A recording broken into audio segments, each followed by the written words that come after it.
Yeah, sound that alarm. Sound it all day. Welcome on in. It is the Midday Show. Hugh Douglas, Joe Giglio, Kyle Quinn behind the glass. You guys with us. 215-592-9494. A ton to react to today after a disaster in Seattle. There's no other way to phrase it. It was a disaster of a loss last night. Good morning, Hugh. Good morning, Joe. Good morning, Philly. No. Yesterday we were talking about, we can lose this game and still everything is going to be fine. It's not going to be fine. Well, it doesn't feel fine today. At least I just find it ironic that yesterday when the game wasn't played, there were some, I'm not calling anybody out. I'm not going to be like other folks and just be calling folks out like that.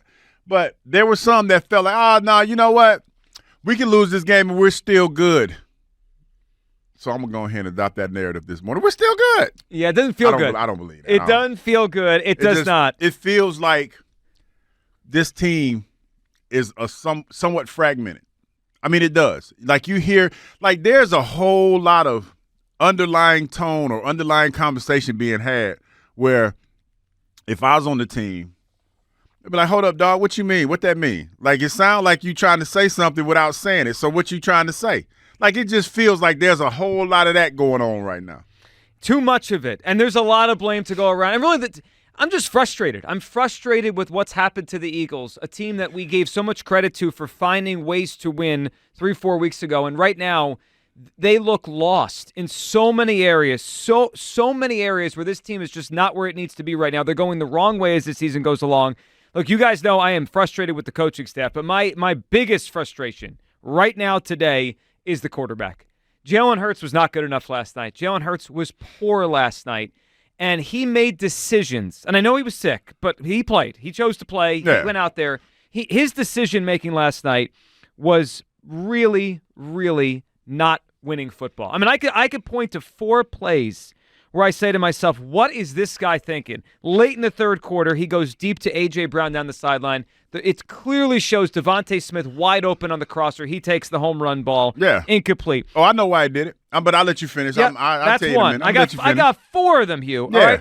The shot to Quez Watkins in the end zone, that's probably the least of my issues. That one, my issue with that is like, hey, why are you trusting Quez Watkins ever? The next time that guy fights for a football will be the first time. Then you go to right before the 2-minute warning. Okay, third down, right before the 2-minute warning. Snap of the ball, he's in the shotgun.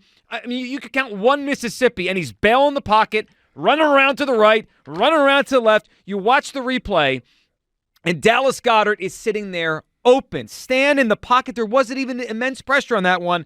And then, of course, the play we came in on, the second interception, when all they needed, 12, 15 yards, and they are in Jake Elliott's field goal range. They have 2 timeouts there, and he's going. It's hero ball. It reminded me of the Jets game when his decision-making doesn't match the moment of the game.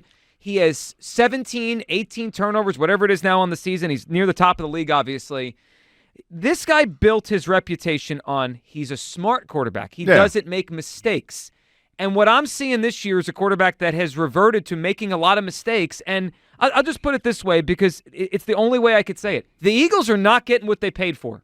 This isn't what they paid for in the quarterback. He's not playing at a high enough level. That's a little strong, Joe, but I'll tell you what it was. Is this $250 million quarterback? I'll tell you what it was, Not Joe. to me. I'll tell you what it was. Do you remember some mystic player back in the day who when he was on his deathbed, he came out there and won, was it a game 6 or something like that, and dropped like 50? Talking about the NBA Finals? The Jordan flu game. Michael Jordan.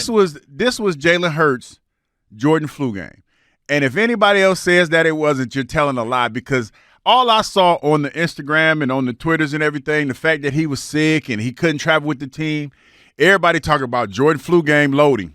Jordan flu game loading. And the fact when he went out there and they went on that 15-play drive to start the game, everybody was like, whoa, oh, my God, we're about to have some magic and all this other stuff. He felt that. He felt all of that. And that's why he was out there taking penitentiary chances with the football because he was going for the glory. I'm telling you, that last play, when you saw, what was it, who leaked out in the Kenny flat? Gainwell. Kenny Gainwell was out there in the flat. Wide open. Wide ass open. He said, forget that. I'm going for all the marbles. What was it, like 22 seconds on the clock?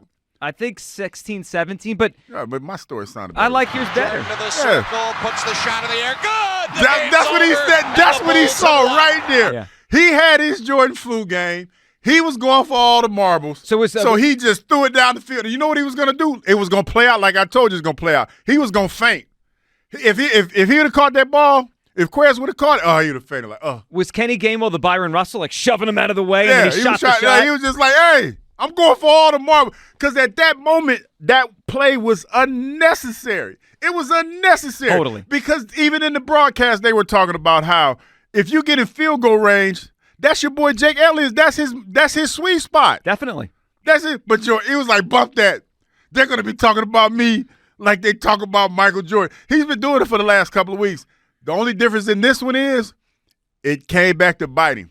So here, I can't be. I mean, you can be mad at him. I'm frustrated. But that's what you saw. Yeah. Well, that's wonderful. But guess what? The Jordan flu game works because he made the shot. Yeah, he did make the shot. He didn't miss the shot. Otherwise, we're not talking about that game. 25 years later. But that's what he saw. He saw because when he dropped back, Joe, he's like flu game, yay! Yeah. Jordan to the It circle, didn't work out puts the that shot way. in the air. Good. And the ball died on him. It doesn't hit as much if it's missed. It died Back on rim, him. clank. And you know what else stuck out to me? And this is just me being a guy. I thank God, the man upstairs, that I've never been sick playing a football game, so I can't imagine what that feels like. But this man is sick. He flew on the plane by himself. He been getting all kind of fluids and all this other stuff. You ran that man 15 times. Right away, and boom, off the jump, run the football. Run. Off the gate.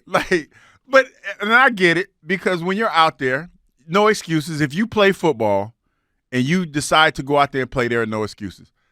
But there was a conscious effort the last few weeks not to put Jalen Hurts in harm's way as far as running the football. We've seen it.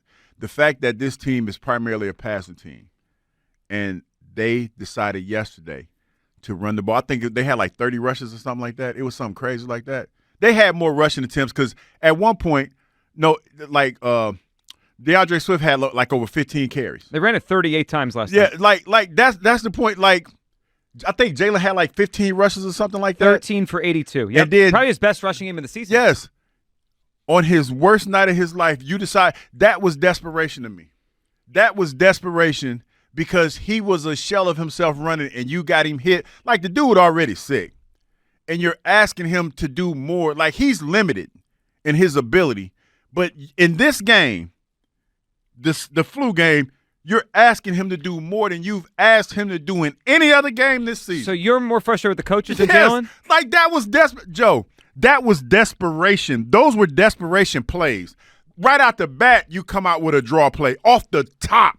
Yes, those were desperation plays. All right, I'm more frustrated with Hurts. I thought he lost the game last night. 215-592-9494. So what is he thinking on the 2 interceptions? Let's hear from the quarterback last night after a night that maybe he thought was going to be a one to put in his feather, but a feather in his cap, but it was not. It's the opposite. Here's Hurts on the 2 picks. What happened on those 2 interceptions in particular? I was trying to be aggressive in that moment. We had multiple opportunities in the game to open it up, and we didn't do that. I didn't do that. I didn't do my job good enough. Well, he didn't. That's for sure. The end there, he didn't do his job good enough, and I get it. Like, they want to break the game open. They want to put a lead away, but there's a time and a place for any big play down the field, and he's just his timing is off. And I'm not laughing because I'm mad, but I'm telling you, he saw. Everybody remember that skit that Dave Chappelle had when Prince was playing basketball and he went game blouses. That's what he wanted. He wanted his walk-off moment. That's what it was. Because it made no sense to go deep with 17 seconds left on the clock. It made no sense. You, if anything, put it on the kicker. The kicker been money. He wanted his Jordan moment, and it didn't work out that way. Because soon as, like when he came up to the line, he saw it and he just went for it. He was like, damn the torpedoes. Yay. You know what? So you might be right about this. No, I'm definitely right. What's so frustrating is he built up who he is playing the opposite of this way. Smart football, not turning the football over, making the right read, the right play. This version of Jalen Hurts is not what the Eagles paid for. This isn't the guy that took him to the Super Bowl last year. If he wants to be hero ball, like they're going to lose a lot of games. He's not going to win anything playing like that. Joe, they won games with him playing hero ball.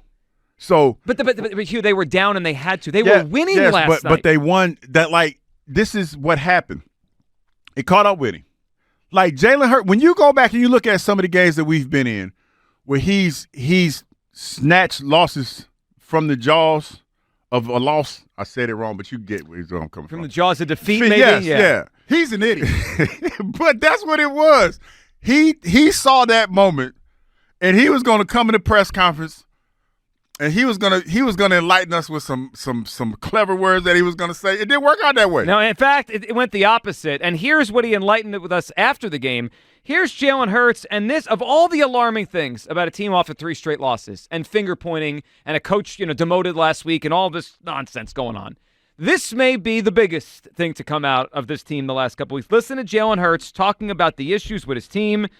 He used a word here. I think he's pretty particular with his words. Maybe he misspoke. I don't think he did. Misspoke. All right, here he is, Jalen Hurts, talking about the issues they have right now. Nick spoke about the 2-minute offense in particular. What stood out to you in those situations? I've been talking about execution all year. Been on the same page. Everyone been on the same page, and we didn't execute. I don't think we're committed enough. Just got to turn it around. It's a challenge that we have to embrace. Just continue to see it through. What do you mean by that, about being committed enough? Commitment. I don't know that. I have a dictionary on me now. Excuse me. I don't know how else to say that. I guess, how are you seeing that present itself? Just, it's a matter of being on the same page.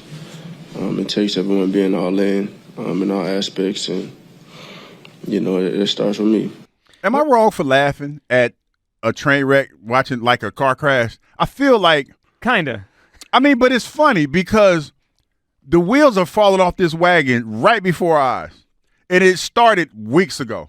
I would venture to say it started, and I'm not trying to throw him on the bus, even though he probably look at it there. It started with Darius Slay when he started talking about what he was doing, opposed to everybody else. Well, I'm balling. I don't know about y'all. And Coach Desai was the scapegoat.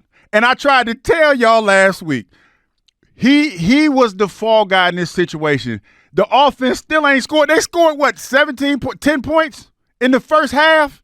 They've been on par what they've been for the last couple of weeks, but he was the guy that got demoted. The offense has no identity right now. The quarterback he's lost his identity. Jalen Hurts was a quarterback that lived on not making mistakes, and now he makes them as much as anybody in the NFL. 215-592-9494.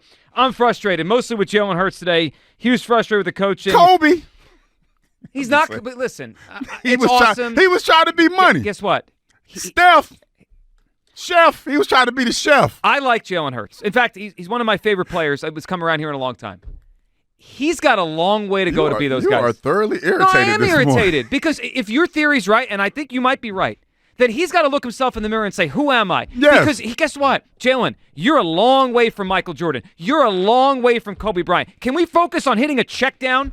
Can we focus on completing a 5-yard pass? I was talking to Rhea this morning, and she was like, when I look, because somebody had a shot of Kenny Gainwell just sitting over there by him damn self, him lonesome. All by himself. Like, by him lonesome. He was about as open as Christian McCaffrey was on that play on Sunday when he fell down and still scored. Yep. He was there by him damn self. And Jalen said, forget that. After the first drive, okay, Jalen Hurts was 5 of 5 on the first drive. You know what he was the rest of the game? 12 of 26 for 104 yards and 2 interceptions. Guys, go look up Tim Tebow's stats. That's what that was. He played for the last. No, that's what he played like. For the last 3 quarters. Am I wrong? For the last 3 quarters, he played like Tim Tebow last night. That's what he played like. It's time for the quarterback to wake up. Oh, that hurt my chest. Well, you know what? Right there. No, I'm sorry. No, I ain't. No, we Wait a ain't doing second. that. Go look up the numbers. No, that's no, the way Tim Tebow I'm used to not- play. No, you're not gonna put him in the. You're not gonna Well, put him guess in the what? same category. If he thinks he's in Michael's category, I'm going to bring him right back down to earth because that's BS. He ain't close to Michael. Go win a game against a bad not defense. Tim Tebow. 12 of 26, 104 Oh, my yards and 2 God. picks. I mean, that's what that guy used to do when he was running the league in 2 years.